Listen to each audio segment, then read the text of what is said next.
रामकृष्ण हरी मंडळी. सकाळी 5ला उठलो. 5ला उठून आपल्याला जायचं होतं मंदिरात काकड आरतीला. पटापट आवरलो, गंध पावडर लावलो. गंध पावडर लावून चला मंदिरात जावं म्हणलं आता, कारण मंदिर आपल्या घराच्या शेजारीच आहे.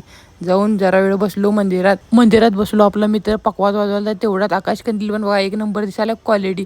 तेवढ्या तिकडं काकड आरती चालू झाली. मी आपलं टोल घेतलो. टोल वाजवा म्हणलं, टोल वाजवलं.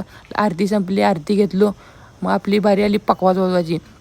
पकवाज वाजवायला बसलो, तेवढ्यात दूध आलं. दूध प्यावं मला तर मुलगाचं गरम, फुगून दूध पिलो. तेवढ्या तिकडं पूजेची तयारी चालू होती. पूजा तर आपली क्वालिटी असते. तर आम्ही इकडं वासुदेव म्हणालतो. आता मी बघा कसं वाजवतो, पकवाज वाजवायला तो आपला नंबर आलता म्हणून कसं वाजवतो बघा आता.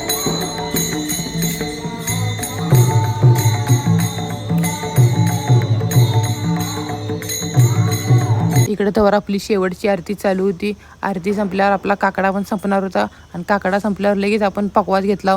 हाय त्या जागेवर ठेवल्यावर चला आता आपण विठ्ठल रुक्मिणी मातेचं दर्शन घेऊ.